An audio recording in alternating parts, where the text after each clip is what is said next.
In today's video, I'm going to teach you how to disconnect Trello from Notion. Whether you're tidying up your digital workspace or ensuring that your workspace is streamlined and efficient, knowing how to unlink apps is a valuable skill. Let's walk through the entire process together. First things first, make your way over to Notion. Open the app or go to the website and sign in using your credentials. If you find yourself having multiple Notion pages open, make sure you're logged into the correct account that's linked to your Trello. This step ensures that we're tweaking the right settings without any slip-ups. Once you're signed in, direct your attention to the left sidebar. This is your navigation station within Notion, and from here, you see a range of options. You're looking for Settings. The Settings menu acts as the control center of your Notion workspace, where you can fine-tune how your account functions and interacts with other apps. Clicking Settings opens up a broader view of your account options.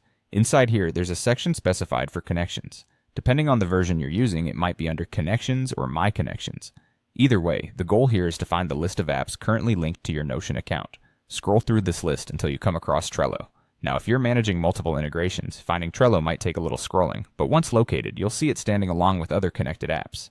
This list is crucial because it gives you a broad overview of the applications that are interacting with your Notion, offering you both flexibility and control. When you've found Trello, it's time to initiate the disconnection. Look for an option labeled Disconnect or Remove. This is typically located right next to Trello's name on the list.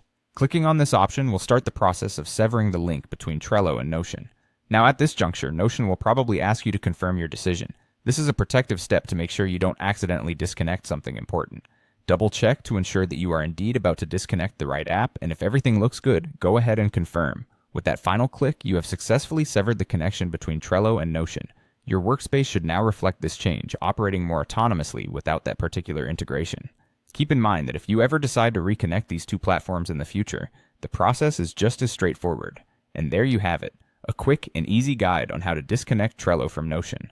This process not only helps in managing your digital tools more effectively, but also gives you a deeper understanding of how interconnected your workspaces could be.